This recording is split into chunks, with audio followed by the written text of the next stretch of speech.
Welcome to Family Unmuted, where Ruben and Tiana Estrada open the door to their lives as real estate brokers, owners of a family business, parents, and everything in between.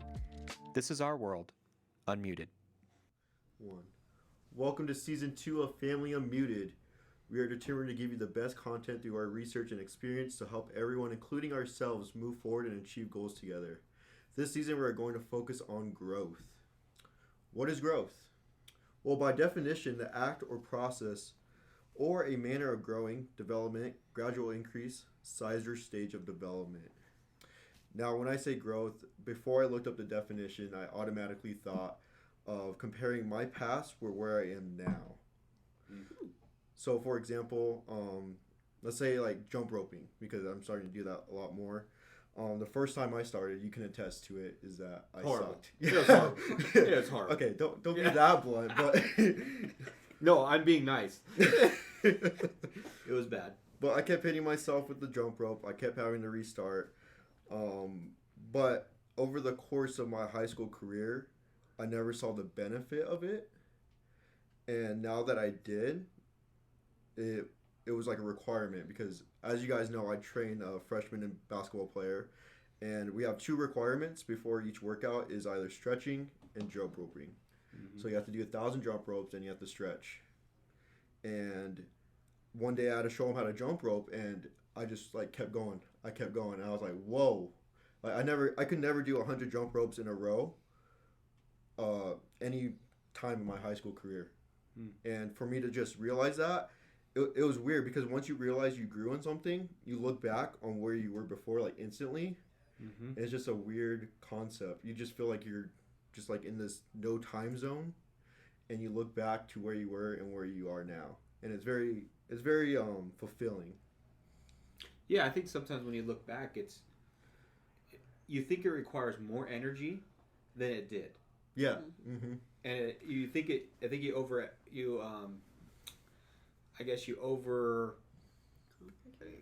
I mean, we think it takes more energy, we think it takes more time, mm-hmm. and we think it takes more skill than it actually does. And the hardest part is just getting started. And I know that's sort of a cliche now. It's all over social media, TikTok, whatever. Just mm-hmm. get started. But it is true. You just got to start, and then it's just over time on task over time, mm-hmm. is what they say, is where you get the mastery of it. So, well, you know what was weird today, before even this podcast, is that we called all those people today, mm-hmm. and I felt like I wasn't really afraid of calling. What was it that made the switch? Because we've been working on this for what, 6 months? 6 months. Yeah.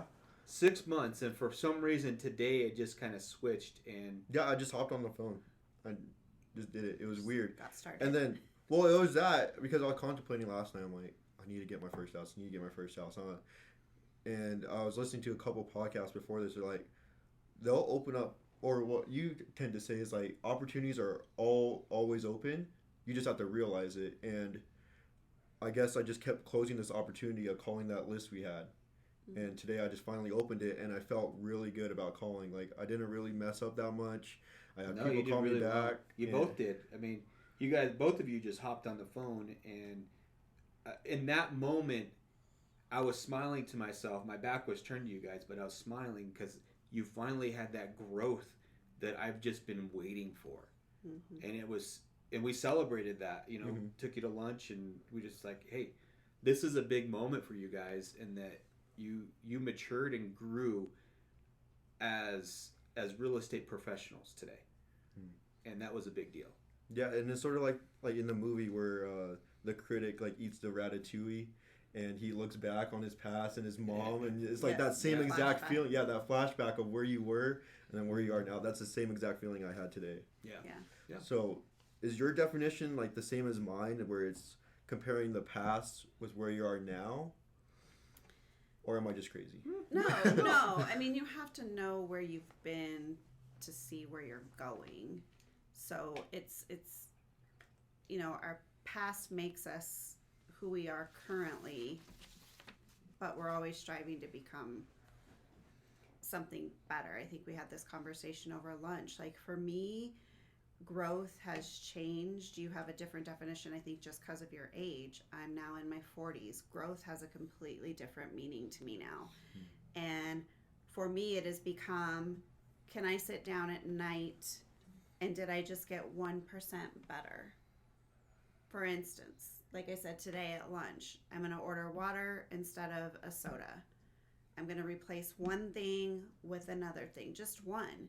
And so my measurement has become a lot simpler for me because I just focus on, did I get one, move the needle forward? Did I get 1% better than I was yesterday? And those who know me well, and you guys know, I am always about celebrating everything along the way. And I think people struggle with growth because exactly what you were saying, they don't look back and say, but look how far I've come. It's always a look how far I have to go. And I think we don't get into the habit of sitting there and saying, but look how far I've come. That doesn't mean that you rest on your laurels and that's where you're stopping. But if you don't stop and take those measurements along the way, you're going to get really discouraged and you're not going to want to keep going. And I think growth happens every single day with people. You're just not aware of it and you just aren't looking at it. Yeah, well, piggybacking off that, it's like growth is defined as a process, and I never really understood that until I looked up the definition. It's a process, and I always thought it was just get to point A to point B, and once you get to point B, you look back and you're growing. Well, here's where I've struggled. I always pictured growth as something that's outside of your natural ability. What do you mean? Meaning that we all have natural talents, and we all have this natural ceiling of achievement, and it's different for everybody. Let's say let's say Isiah, for an example. Okay, he has a really high natural ceiling for weightlifting.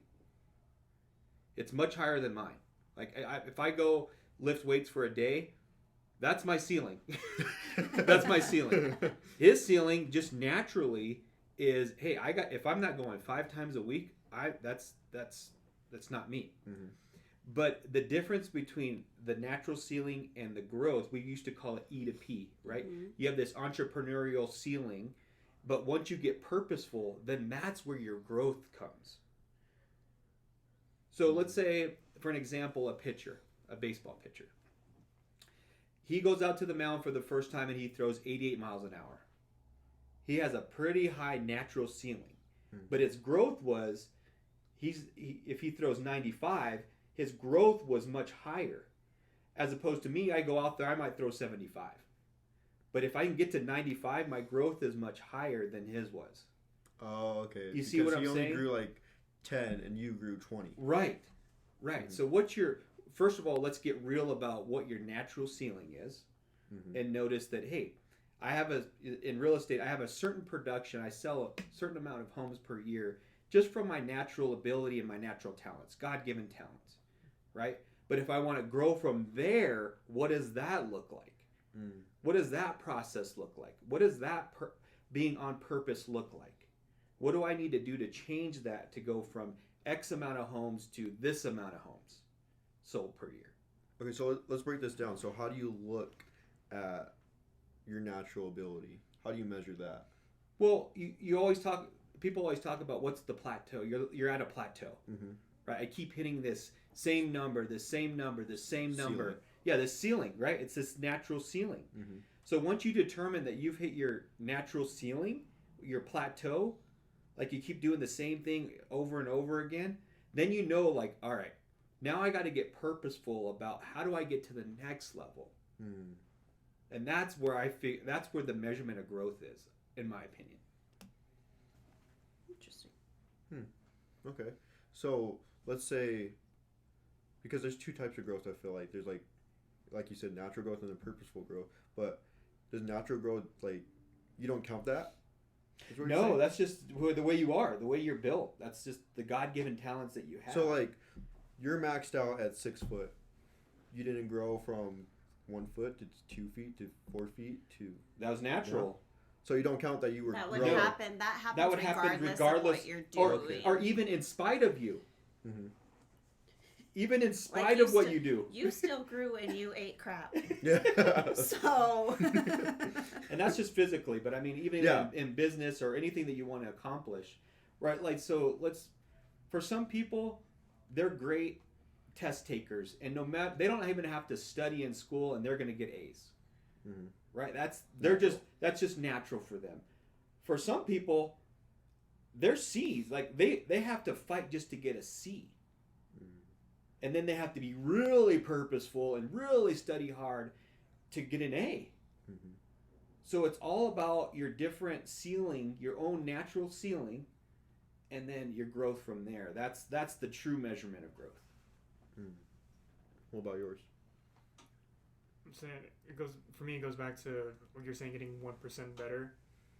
So like for weightlifting, for example, like you don't want to do a diet all at once because then you're just gonna hate it. Cold turkey. Exactly, or going on a workout plan that's just brutal off the start. Like you want to ease into it, and like you said, just getting 1% better at a time. Because then it won't feel as much as it would have been all at once, and then you just get to a certain point where you just you look back and you see all the growth that just went by. Like that, huh? Yeah. Overnight. Yep. Yeah. And there's some guys that have never picked up a weight in their life, but then they go into the gym and they're benching 225. True. And you're like, how the heck do you do that? And they're like, I don't know. That's just the way I'm built. So then now that's their new seal. That's their new Their bottom starting point. line. That's their bottom line. Mm-hmm. So now how much do you grow from there? Is the way that you measure growth. Because they got to do something different than what their natural talents have. They got to go outside. They got to find models. Who else benches 300? What does that model look like? What do they eat? How do they train? How do they sleep? How do they manage stress? All those things, and you look for models to take that growth to the next level.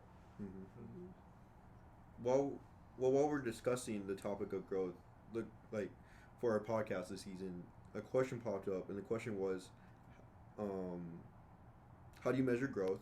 And you said that it was just a feeling you get. Yeah, Dad hates it when I say Yeah. that because Yeah. like feelings aren't tangible. Right. But at the end of the day, I'm growing for me. Like I don't need to justify my growth to anybody else outside. In fact, I think I have my list of things here for this podcast, and one of the things that has kept me from growth in the past is comparison. It's the saying, comparison is the thief of joy. So for me, it is that feeling of just, like I said, I sit down at night and I say, who was I yesterday? Who was I today? Are there differences? And that's how I measure my growth. So yeah, for me, it's a feeling. But I don't want to say it. I don't get too involved in the measurement of things as it is, which is kind of odd, but I don't, like when we go to the gym, I just do this way, and then eventually I just feel like, oh, I can go up, but I don't go in with the intention of I'm going to lift 15 more pounds in 30 days. I just feel like as I'm getting stronger, I start going, and then I look over and I'm like, oh, I'm now lifting this, and when I was doing this, so there's my growth. So for me, it's a feeling and not necessarily. Does that make sense? A little bit. Yeah, it drives me crazy. I know It drives you Yeah. crazy because you Yeah. can't replicate Well, it because or Dad is- scale it. Right, You know? and he wants tangible. Like Yeah. I want you to be able to say why, say how, and show me the result. So that's where he and I are very different on that aspect. So when you say you don't go in with, I guess I would perceive it as a purpose, as lifting more. Well, That's my sort of only purpose is to be better than I was yesterday. So even if that's 1 more minute on my incline or 5 more pounds on my squat, whatever, my intention is just to be a little bit better. But I don't have that end, like I have failed if I'm not benching 150 in 30 days. That's not my measurement. Is that different for you? Yeah, I think Because her side sort of takes away like the negative. So let's say she puts 30 days in, she wants to lift 15 more pounds. She doesn't get it, then you sort of stunt your growth, basically. You know what I mean? You get discouraged, you stop going, and then there's no point. But when you do those things and you accomplish it, it could propel you forward. So it's like balancing on a line. Yeah. Mm-hmm. Yeah, I think it's the whole risk-reward thing. Mm-hmm. Like the higher the risk, the bigger the reward. Yep. And the bigger the metric, the bigger the feeling gets. It's like, oh my, she's okay, and I might be saying this wrong, but if she's okay with an extra minute, she's not like on like Rocky at the top of the stairs being like, I did it, guys. But if I feel like I set a stretch goal, like a stretch metric, and I hit it, I'm like, I spiked the ball, I dunked the ball, and we're having a celebration, mm-hmm. right? That's different. Mm-hmm. I think the celebration's more when you have a higher stretch goal or metric mm-hmm. that you use. That's all. Okay. Yeah. But if you're celebrating little wins, that's great. Mm-hmm. Is it? Is it? Okay. No, I'm not. I'm going to No, we remove had myself no, from the we had this podcast. no. In all honesty, we had this conversation, We a did. very deep Yes. conversation yesterday morning about this fact. And, you know, I am always a glass half full, and Dad is always a glass half empty.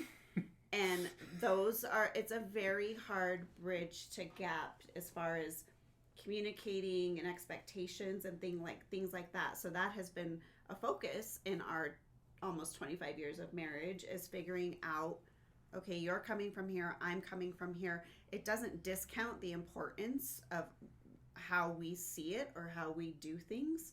It's just having an understanding of the different definitions, which is why I thought we should have this conversation. Is not everybody has the same definition, but in society we are made to feel like we should have the same definition as everybody else. And for me, it's like, whatever gets you where you're going, cool. Mm-hmm. Like, don't put yourself in a box. Well, and that's why the four think- of us all have Yeah. very different ways and definitions of that. Yeah, I like to say, I like to build a plan. I like to build the process. Mhm. I love the inevitability of it. And what I mean by that is that when you build like this plan and this process, you already know it's going to happen because you've built it that way. It's just a matter of time before something happens. Mm-hmm. And that excites me and that gives me energy in order to go out and do what I need to do. Mm-hmm. As opposed to a different way that excites you, gives you energy. And it's just two different ways, but it doesn't really matter. It could be your way or my way. We just got to find out some way in order to get those results. Well, they're Yeah. both a process. Well, that's the same. Yep. And my point is, it doesn't matter because growth is happening in both scenarios. Yep. So it doesn't really matter. Yeah. You just Comes down to personality. absolutely. Yeah, and I think that's important too, is that you need to know who you are Mm-hmm. in order for you to grow.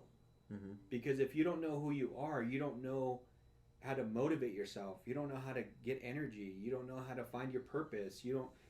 All those things are extremely necessary in order for you to start the process, whatever it is, feeling, tangible, metrics, whatever it is, Mm-hmm. to do what you need to do to grow. Yeah, when we were at lunch today, you're like, growth takes a lot of energy. Yes. So now you have to figure out what gives you energy so you can grow. Absolutely. So what gives you guys energy, for example? For me, it is exercise, and eating right, Mm-hmm. and communication. Having not necessarily always deep conversations, but having really good conversations with people that I care about very deeply in my world gives me energy to know that I have this clarity in my most important relationships, and nobody's walking around with weight. I make everybody have hard conversations a lot of times. Mm-hmm. But that gives me energy in that, okay, good, that's out of the way. Now we're moving forward. So communication, exercise and diet is what gives me energy. More of a vision for me. I'm a thinker. I like to think about what it's going to look like in the future, and then if that's what it looks like in the future, am I even on board with that? And is that maybe we talked about this yesterday, in that the person that I need to be and the person that I need to become, am I okay with that? Mm-hmm. And what does that look like? Changing wherever we are right now to where we're going to go.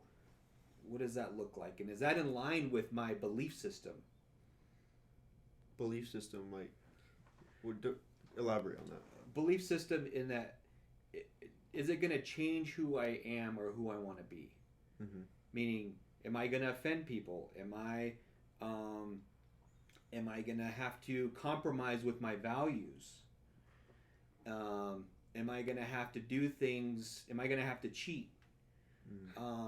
Those kinds of. Am I going to have to rip people off? Time.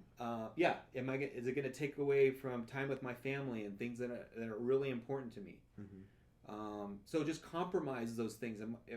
If I say yes to this, what am I saying no to? And I need to be fully aware of all the things and how it all integrates with everything in my life that's important to me. Mm-hmm. So that's what gives you energy to move towards your growth? Yes. So once I'm clear on that, that gives me energy, because I know that I can go do what I need to do. Mm-hmm. And it's going to be okay. Yep. And it's going to be okay. You're sort of building like your own safety net almost. Mm-hmm. Yeah. What about you? It's a lot deeper than what I was going to say. That's okay. What gives you energy? I was going to say working out, playing guitar, closing a deal. But I think like you're saying, like you unconscious, maybe you're different, but I'd say like a lot of people, or even myself, you're just unconsciously are taking all those considerations in. Sure. It's like, who am I going to affect? Like, how am I going to grow from this? Like, you're just taking all those in the back of your mind, or maybe you're laying it all out. Yeah. Like, I'm sure you do. Yeah. I do. So not all the time, but I do. So I feel like you always say, like, I need a vision and a plan. What does that process look like? Because I feel like you had to grow into that person to become a visionary, you know? Yeah, and I think a lot of people say they're born with it, but creating a vision is a skill that you can develop. And I actually have some notes on that, as a matter of fact. I'm glad you asked that. Well, we talked about this. It's the skill of asking what's possible. Not what's probable, what's possible. Those are very two. Yeah, different. And that gives me energy. It's like, oh my gosh, what could our business look like? What could our relationship with my wife look like? What could my relationship with my son look like? What's my relationship look like with my friends and my close colleagues? You know, what could that look like? What's our relationship with our dog look like? What could that look like? What's possible there? So you analyze every single thing then? Everything that's important to us, that's important to me. And it really comes down to relationships. It's your relationships with people. It's your relationships with yourself. It's your relationship with money. All that's relationship. Mm-hmm. And that's a skill that you develop. It takes a lot of studying. It's a lot of research. It's a lot of failure and giving yourself permission to fail. All that stuff, that's all in your development of vision, which is a weird way to look at it. So, what's the process? Like, if someone did not know how to become a visionary, what would you give them? Well, it starts with, what's possible. Yep. Mm-hmm. So if you want to get better with, let's pick something. Let's say real estate, honestly. Real estate. Yeah. So Investing. what's possible? Owning. So who do you look up to? So as humans, we actually have this great gift to figure out we're not limited on who we can look up to. Mm-hmm.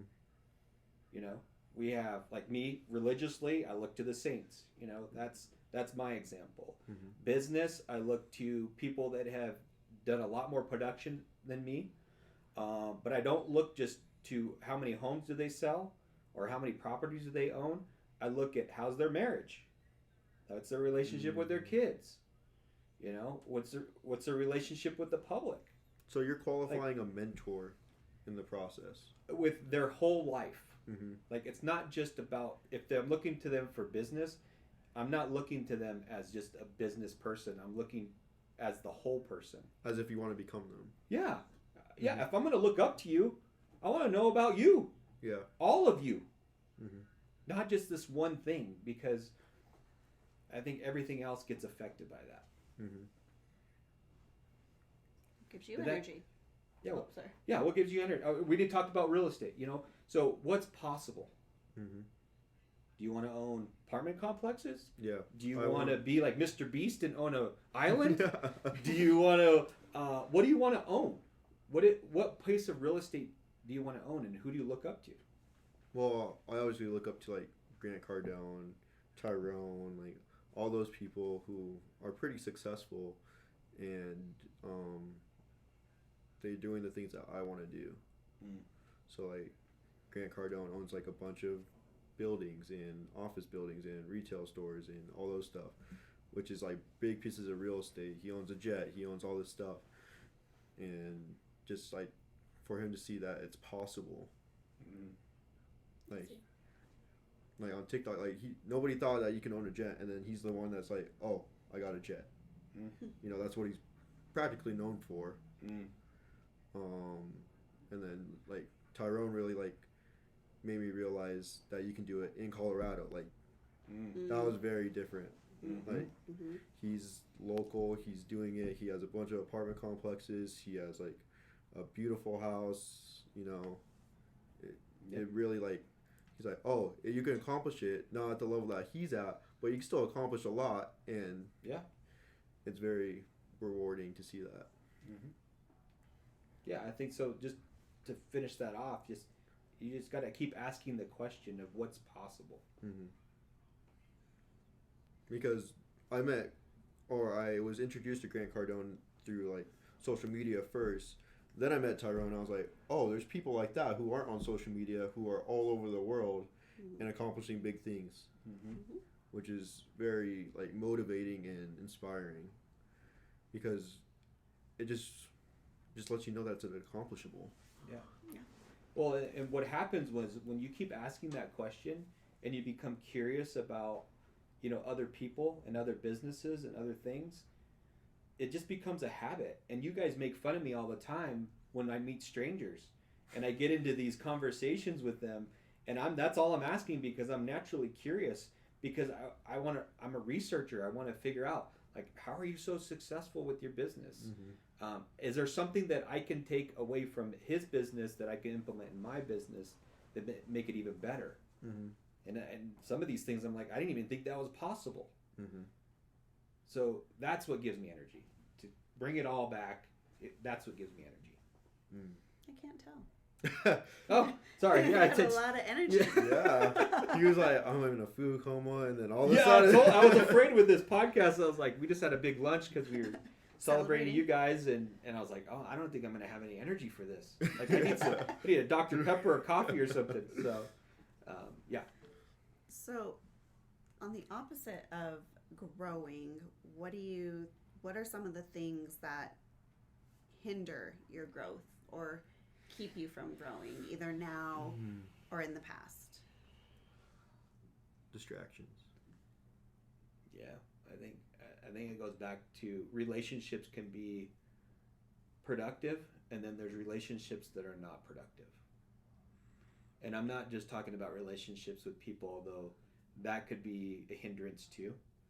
I mean, if you're not surrounding yourself with successful, quote unquote, successful people, or people that you look up to, you're gonna have problems. It's gonna take you longer. Your relationships with food. I mean, I know if my relationship with McDonald's hinders my success. Raising Cane's. Yeah, there you go. Raising Cane's for you. right? So there's certain relationships with things that hinder your success. And it goes back to some of the episodes that we're going to get to in the future. Like, what did we have? We had, all the different growth areas. Growth areas, yeah. Spiritual, physical, financial, all those things that kind of create this perfect life. That all those relationships matter. And I know we use the word matter a lot, but it matters. All those relationships matter. So, and just being aware, we talked about awareness in some of our other podcasts. Being aware of, all right, is this in line with my mission and my vision and my values and my beliefs? Is that the filter I'm using for everything? So you run everything through that filter, and if it's not in line with that, because that creates your purpose, if it's not in line with that, then you need to say no to it. And how do you get the energy to say no to those things that feel so good at the time? It takes a lot of energy. But the good thing is you only have to be on purpose for about 10 minutes. The time that menu comes to the table, you see soft drinks or sweet teas, and the time that the waiter comes back, that's all the time that you need to be really, really strong. Fighting that temptation of, no, I'm just going to order water. That's all you need to be. You don't need to be on purpose all day long. You just need to be, like, for that 1, 2, 5 minute period, you got to be strong. It's a battle. It's a battle. It's a battle. Yeah. Like, I want a freaking sweet tea. Dang it. And I deserve it. And then you start justifying in your head. You're like, I've been so good all these days, and I could cheat this just once. Yeah. But then that derails you, because and then you get defeated, and you're like, dang, if I do this once, I mean, I can't do this. And then you start becoming the victim instead of the person that you wanted to become. Well, it goes back to that self-talk. The difference between saying I can't and I don't is huge. Words matter. Words matter. We've talked about that before. Words matter, but changing your words to say, I don't drink sweet tea. I don't drink that, so I'm ordering water. Or I don't eat McDonald's. Or I don't, whatever it is. So switching one word in your vocabulary, either when you speak it to others or to yourself, more importantly, changes everything. I think for me, when we talk about things that keep me from growing, is self-talk, 100% at the top. Self-talk will always keep me, because like you said, you justify, you make reasons why it's okay for you to be where you are, and I'll never be that person, or I don't really want to be like that person, and you just have all this like victim talk. Yeah, all this talk going on in your head. So self-talk really hinders my growth at times. I talked about comparison.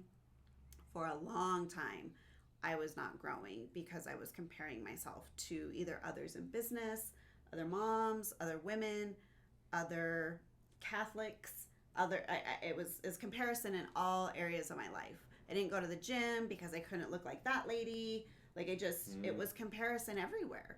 And I feel like in that time, no growth happened. It was just, woe is me. This sucks. You're like just, paralyzed. And I could feel it like in my physical being. Just your whole body language changes. Everything changes. Eeyore. And when, I mean, comparison is it's deadly. It's deadly. It really is. And so for Which me, is extremely dangerous right now, because you have all these young people that look to social media and they're comparing themselves all the time. Well, it's all over social media. You got those filters, I just did a TikTok the other night, and I put this filter on my face, and I was like, who is that person? Perfect makeup, perfect hair, everything was like complexion, perfect. I mean, and so it's a joke right now on TikTok, and there's this filter. I instantly was like, what is this telling Olivia? What is this telling? Like, in order for you to have followers or to be whatever it is you want to be, you need to look like this filter, something that doesn't even exist. So those things, the comparison is so deadly right now because we are living in this like alternate universe where you can't tell reality from fiction, and it just keeps getting worse. So yeah, comparison, self-talk, and then the expectations from others, allowing others to tell me what they think growth should be. Like, you're not really growing unless you hit this number. This was a big thing in some of our past brokerages with real estate. I didn't feel like I was adequate enough because I wasn't making it into those private masterminds, those invite only, those, you know, those measurements. I didn't get that award. I didn't get that accolade. And so the expectations that we either think others have of us or that others actually have of us has nothing to do with our growth, but it's really easy to fall on them, to let them determine what you're supposed to be. And then it's just kind of an excuse. So that's been for me what has kept me from growing for periods of time. Comparison. Yeah. What about you? What do you feel like has been hard for you in growing in any area of your life? I think, I don't know. I'm trying to think. What about a big one that most people have is the fear of failure? I think so, yeah. Yeah. Right? Just being afraid to fail. And then it's like you say, I don't know, maybe you reward yourself because you're on the right track, and then you feel the guilt afterwards, and then Yeah. and then you go back, you're back to the self-talk. You're like, oh, I'm afraid to fail, and then you just don't do it. Yeah. Yep. So I think that's a big one. Well, I think comparison, just watching your guys' journey over the last 6 months, I think comparison has been an issue for you guys, not necessarily comparing yourselves to others, but comparing what you think is going to happen in a scenario to what actually happens in a scenario. Like when we have conversations with you guys and you're like, but what if they say this, and what if this happens, and what if, and then you guys have so many what ifs that you just don't even try because you're like, you've created the scenario that will never ever happen, but in your guys' mind you think the first person I talk to is going to do this to me, and I don't want that. Well, yeah, today, like, with the calls, like, I didn't have that what if. Nice. And that's what, like... That was the difference? Yeah, That was that's the what made difference. me start calling and pick up the phone. I was like, I don't know why I didn't think of it. I just did it today. And I just saw, like, all the positive outcomes that could happen. And then once I started calling, people started answering. They weren't cussing me out. They weren't doing this. They're like, have a good day. I'm like, oh. They're actually nice. There's nice people out there. And And they say no, I think it's just like one more. Like, you're just one less. well, yeah, and I also thought like in doing it, I was like, I need to write down like how much I'm keeping track of like my contacts and stuff. I need to like see how much I'm growing today because this is like a lot. So it wasn't just a feeling? Just joking. And we're done. And that's it for the season. Say thank you for Ruben joining us. is fired. This will be his last episode. Sorry. No, It wasn't that's just a okay. feeling. Okay. No. I'm okay with it. No, I'm I own it. no. No, but yeah, I just needed that like measurement of seeing how much I grew today, Yeah. and not having that what if really didn't paralyze me another day. Well, what ifs don't pay the bills? Mm-hmm. And so in business, when you're talking just strictly businesses make it or fail on what ifs. You have to be very purposeful, very clear, very intentional, and there just can't be any what ifs because you're just not going to make it. Well, and I think the beauty of failure is that when we don't have failure, when things become easy and we win a lot, we never sit back and analyze how we won. But with failure, we tend to take a little bit more time and say, dang, what went wrong? Mm-hmm. What could I have done differently? You know, what could have worked differently? Mm-hmm. And that's the blessing of failure that we don't embrace, that we should embrace. We should want to fail more. Yeah. Because then we start to ponder and say, all right, let me just analyze this for a second. And how can I become better from this failure because we never say, how can I become better after this win? Because we've already won. Yeah. We've already won. So that's the beauty and the magic that comes from failure that we never really look at. And that just becomes a habit and a dialogue. I know for our kids, anytime, because yes, our kids did get bad grades at times. And when they would come to us and say, hey, I'm failing math, or I failed this class, it was never, we were never upset about the grade or the failure. We always said what, but what did you learn and how are you going to fix it? So failure has never been a bad word. But we never said that if they got A's. No, we didn't. Why not? Because we weren't failing. Right. So it was working. Because right. yeah, right. Whatever it is you're doing is working. Right. Right. Yeah. And I think. But I think there are so many relationships, and usually parent-child relationships, where it is, you cannot fail. Failure is not an option in a lot of places, and I think that dialogue maybe needs to change a little bit, because failure is where growth happens. And I think that I wish more people would wrap their mind around that. Failure is not failing. You're only a failure if you stay where you are at that time. And If if you you quit. stop Yeah. trying. Yeah. Yeah. Yeah. So You know, for my religious area of my life, you know, the best quote that I've ever seen from a saint was, saints are just sinners that keep trying. Ooh. That's it. And it's true for business, right? Success comes from failing at a high level. Everything's associated to failure. All of success in your life and the afterlife is from failures, because we learn from them. You change from it. We change. Yeah, we become different people because of it. Yeah. So on the flip side of that, what helps you grow in times where you've experienced tremendous growth in your life, whether it was a conversation or a period of time? What is it that feeds your growth? Like, I know for me, prayer, meditation, reading, and a huge one for me and my personal growth is travel. If I don't go somewhere on a regular basis, I can't function.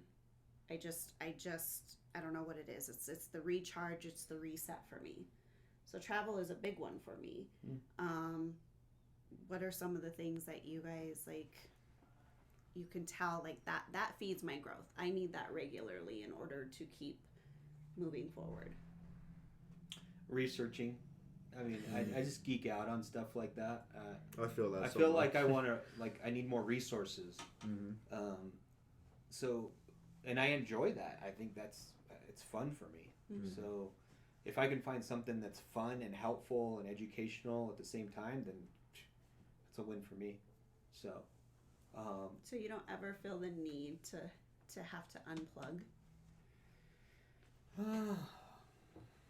Because you unplug in a very weird way. Like, we do travel frequently, and it's important to both of us. But I am reading, like, a fun book and listening to, like, I don't know, pop music or 80s music at the pool. And he's reading a book and listening to a podcast and, like, taking notes on the hotel notepad.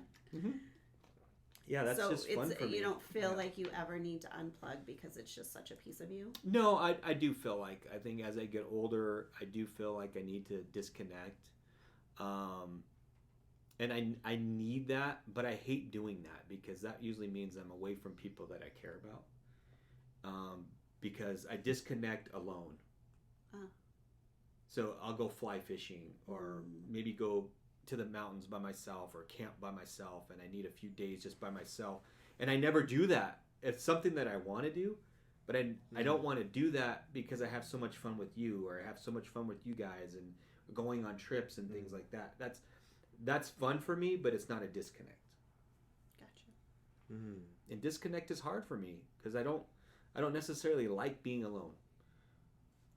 because I don't know where my mind's gonna go if I'm alone. This is a scary place. It goes on so long. It's a scary But I place. do- I told him that yesterday. I'm like, I'm telling you, your mind is a scary place, and it's not somewhere where people can get into. But we also talked about how that's difficult because we have no idea what's going on in there, so he can't have the expectation that we know what's going on in there. So you're very right in that you're just Yeah, but I in do your need head- to. I need to ahead of take. I need a reboot sometimes, and I need to give myself permission that that's okay. Mhm. And sometimes I don't give myself permission to do that because I feel like I could be doing something else that's a little more productive. But I need to change my mindset around that is productive. Because if I don't have that, I'm not going to be productive in other areas. You're not gonna be 100%. No. Well, it's that focus in all the other areas, right? Mm-hmm. You get so into one area and you're doing good and things are happening, and so you're like, let's just keep the momentum going in business Yeah. or whatever it is, and then you look over and the other 5 areas are like hanging on by a Fallen. Yeah. It's the Thread. counterbalance. yeah. Mhm. So as far as growth goes, what are some of the tools and like resources that you guys use that you look back now and can attribute to your growth from the time you graduated or from the last year in your life, whatever it is? Like, what are some of the things that you've implemented in your life that have made growth happen? The weights. The weights? For sure. Because you just get to a point where, like, working out is just part of your day. But where did you learn, like, how did you come up with your workout regimen? Did you just make it up? Just a combination of just what I learned in high school, which was really more like a CrossFit workouts, and then mostly just YouTube, TikTok. Okay. So Basically. researching. Researching. Okay. Yeah, and I got a friend that buys programs sometimes, and then he'll send them to me, and I kind of go off of that pretty much, as far as structuring what I do in my workouts. Can you implement anything that you do like with your weight training into like, let's say, real estate or anything else? I think it's just like that, getting 1% better. Like, I started off by like adding a banana into my diet, and then just doing that for like even a month, and then that becomes a habit, and it's just something you don't go on your day without it. Mm-hmm. And then you add in another snack, or you add in another meal, and then you work up to 4 or 5 meals, like if you want to build muscle or whatever. Mm. So I think you could take that, just getting 1% better, and applying it to anywhere else. So how are you getting 1% better in real estate? I think just like today, we definitely got way more than 1% better. Yeah, that was a big percentage today. Yeah. Yeah, I think it just built up though. We were all just like, it was just quiet in the office today, and I was just like, I just got to hammer this out, and I did, and now we're like, now what? But we're busy for the rest of the week, which is good. So What are you doing to grow? Because you are having to grow in multiple areas of your life all at the same time. How are you figuring out, okay, how am I growing as a father? How am I growing as a soon-to-be husband? How am I growing as a real estate agent? How am I growing as a brother? Like, you have all of these. So what do you do? What are the tools you use, or what helps you figure out ways to grow in those areas? well, it goes back to like what Dad says, like, who do you want to become, and then reverse engineer that. So, like, what I want my life to look like and my family's life to look like, I reverse each aspect. Like, just go one step at a time. So let's say I want to be a millionaire.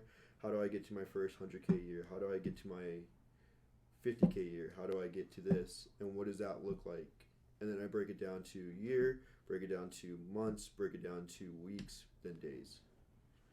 And I know I'm not going to get there yet, but as long as I have that plan, and as long as I at least not have, like you guys say, a bad week, a bad month, then I'll be good. But I know I'm going to fail a couple times a month. I know I'm going to fail a couple months out of the year. But as long as I can keep improving that 1%, I feel like it will be good. And just relying on podcasts. I listen to a lot of podcasts. And I was going to say, I see you reading. yeah, it's weird. I didn't want to admit it, but like reading sort of is giving me a lot more energy now. And I hated reading. I think it's because I know what I liked in high school, and I couldn't read what it was. So like in high school, I had to read like fiction books So now and you all can that read stuff. with a purpose. But now I can instead read of- like I have like choice readings now. Now I can read about business. I can read about now I'm reading The Richest Man Alive, which is one of the best books I've read, and it's just like the way that my mind just goes to while I'm reading gives me energy. It just gives me like, because I'm like, oh, now I can do this, and it gives me a new idea. Then I expand on the idea. I go on my PC, I research it, and I'm like, this is achievable, and it gives me energy. And then I'm like, all right, so if I implement this, what does my life look like after? Does it go back to where I want it to be? So again, what is possible? What's possible? Creating vision. But I think the hardest part is the consistency of it. 100%. So that's why I like mixing you guys together. Yeah, you got A mix. Yeah, it's a mix because Like one day's a feeling, and one day is like, hey, a metric with the- that I Oh my hit. Stop God, with the feeling. you're gonna No, die. You're gonna die. Yes. Well, one thing I would challenge you with, all of you is with your growth, is start teaching more. Yes. Because I think when you want to master something, you teach it. Because you have to know Because everything. you have to know everything about it, Mhm. and when you teach it, you see where your shortcomings are. You're like, oh, there's a gap there. Someone asks a question you don't know. There's like, a gap there, and I haven't. Yeah, I need to figure that out. That's a huge mind shift because I know Yeah. for the longest time, you and I, we've had several teaching opportunities or speaking opportunities, and we both felt like we shouldn't because we saw it as I have no business telling people, like, I'm not qualified to whatever, have this conversation. There's people doing it way better than me. And, we weren't worthy of teaching or speaking, but changing your mindset around that of it's actually for me. Yeah. And when I have the opportunity to teach or be on a panel or whatever, I will tell people that point blank. I'll be like, honestly, I'm here for me, not you guys. I hope you get something, but I'm here for me because it does make you better. Yeah, I think taking this season a lot more seriously. Like, we all have notes now. We all did this. Like, I grew a lot in the past 5 days researching this just to come up with my speech, come up with my everything. Yeah. To go into this episode. Outline. Yeah. Sure. Well, being prepared matters. Mm-hmm. Yep. So. Cool. So, But yeah. close it up, and we'll be at episode 2. We will be episode 2, but one more thing. I was going through doing research and I found a quote, and I think that we should all be bringing our favorite quotes Okay. to all the podcasts with Implement what we're that. talking about. Okay. My quote, and I'm the only one who has one because I didn't tell you guys this, but it's a Tony Robbins quote, which I don't love everything Tony Robbins does, but there's some great things, and it says, if you do what you've always done, you'll get what you've always gotten. And that sums it up. That's pretty good. My own quote: embrace failure. Ruben Estrada. Now I gotta think of one. You better think fast. For next time. Yeah, for next time. But But find quotes that inspire you and have them on your phone or hang them up or, until you memorize them. I think a simple quote can make a huge impact in your growth. here we go. Success is not an accident. Success is a choice. Stephen Curry. Stephen Curry. I have it in my background. There you go. There. Cool. Zay? That was my quote. You better think Hey. fast. You better think. Isaiah Canava. You better Alright. think All right. fast. Yep. Season 2, episode 1, coming to a close. Thanks, Later. everyone.